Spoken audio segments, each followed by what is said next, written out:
जैसे बच्चा भूखा हो मां तड़प उठती है, जैसे आप अपने बच्चे से बहुत प्यार करते हैं, उसके जरा सी चोट लग जाए आपकी आंखों से बेअख्तियार आंसू बह निकलते हैं। ऐसी ही भावना अगर आप भगवान अल्लाह राम के लिए बनाएं, उसको याद करें, उसकी भक्ति इबादत करें, तो जिस मालिक ने शरीर बनाया है उसके लिए रोग निकालना इस तरह है जैसे मक्खन में से बाल निकाल देते हैं, पता तक भी नहीं चलता और शरीर तंदुरुस्त भी हो जाता है। सच्ची भावना से। वो आपके पैसे का भूखा नहीं है, फिर तो अरबों खरबोंपति कभी बीमार हो ही ना। पैसे का भूखा नहीं है, वो भावना से मिलता है। जिसकी शुद्ध भावना होती है वो मालिक को पा लिया करते हैं, उन्हीं पे मालिक की कृपा दृष्टि होती है, साक्षात भगवान के दर्शन कर सकते हैं। और भगवान का नाम जपने के लिए कोई काम धंधा नहीं छोड़ना, कोई परिवार नहीं छोड़ना, कोई पैसे चढ़ावे की जरूरत नहीं है। चलते बैठ के काम धंधा करते हुए आप मालिक का नाम जपें, मालिक की भक्ति करें, तो उसकी कृपा दृष्टि आप पे जरूर बरसेगी। एक कहावत है, हाथ से कार करो और जुबान से अल्लाह वाहिगुरु राम को याद करो। काम धंधा भी करते रहो, वो तो अपने हाथों पैरों से करना है, और जीबा ख्यालों से मालिक का नाम जपो। दिमागी काम आप करते हैं तो जब आप सुस्ताते हैं, थोड़ा समय बैठते हैं, उस समय मालिक को याद करो। मालिक की गई भक्ति आपके पाप कर्मों को जलाने में सक्षम है, उसी से आपके पाप कर्म कटेंगे, उसी से आप मालिक की कृपा दृष्टि के काबिल बनेंगे।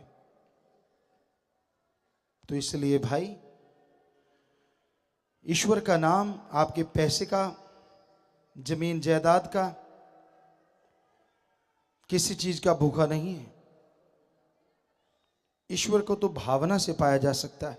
इस काल की नगरी में कोई मालिक से प्यार करे, अल्लाह वाहिगुरु राम से सुमरन करे, भक्ति करे और उससे ओढ़ निभा जाए। कोहिनूर डायमंड तो क्या, कोई भी चीज उसका मुकाबला नहीं कर सकती। कई बार होता है किसी सत्संगी को दुख आता है, शारीरिक परेशानियां आती हैं, वो सोचते हैं यार ये तो सत्संगी था, इसके साथ ऐसा क्यों। 84 लाख जोनियों के कर्म हैं जिन्हें रूहानियत में कहा जाता है संचित कर्म।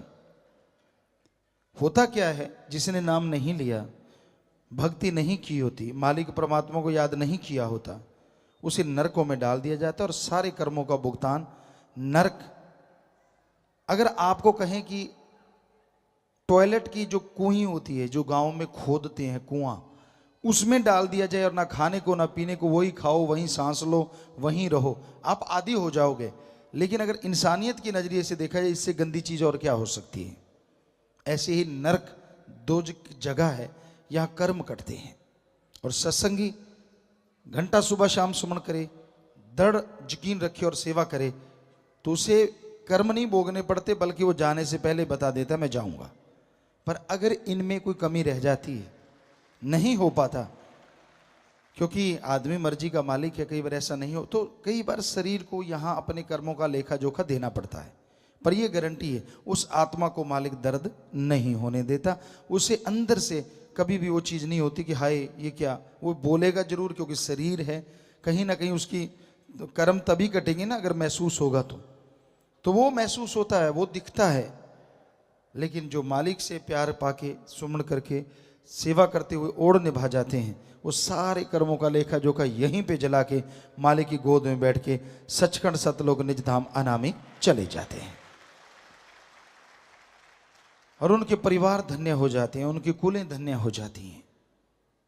जो पता नहीं कितने जन्मों से किसी और जून में कोई कीड़ा मकोड़ा, कोई पक्षी, कोई जानवर, कोई पेड़ पौधा, उनमें आत्माएं वो रह रही होती हैं।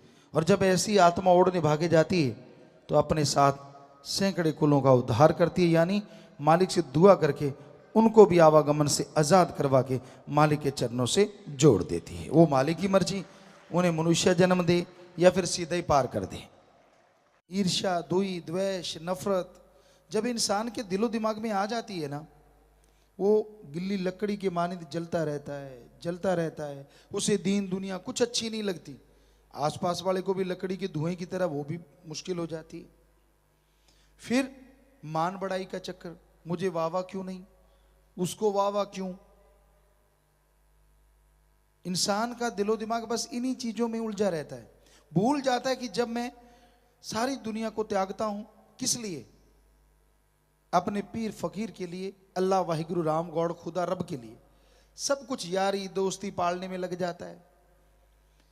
यारों को, दोस्तों को पल पल की खबर, चैन नहीं आता, गोगू नाई बना रहता है जब तक अफरेमा चढ़ा रहता है, जब तक बात ना कर ले। क्या इसलिए बना? क्या इसलिए दुनिया को त्यागा? फिर घर गृहस्थ में जो लोग रहते हैं, मालिक से प्यार मोहब्बत करना, उनका ये हाल तो होता ही होता है। अवगुण है ही है, बहुत से और अवगुण जुड़ जाते हैं।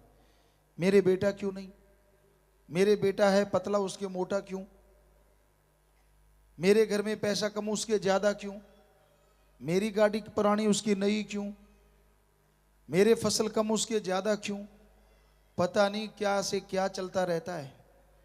तो ये सारी अड़चने हैं। और इनके साथ जो महा अड़चने हैं, काम वासना, क्रोध, लोभ, मोह, अहंकार, मन, माया, वो तो फिर भयानक है। तो ये सारी मिलके, चाहे कोई त्यागी चाहे कोई घर गृहस्थ वाला, सबको मालिक के प्यार से रोकती हैं। ये रुकावटें बन जाती हैं, ये पहाड़ बन जाती हैं। और आदमी डगमगाने लगता है, आदमी का दिलो दिमाग खराब होने लगता है, वो अपने इखलाक से गिरना शुरू कर देता है। तो भाई ये सब अड़चने तभी दूर होंगी जब आप लगातार सुमरन करोगे, लगातार भक्ति करोगे। भक्ति अगर आप नहीं करते तो ये अड़चने बहुत ही भयानक है।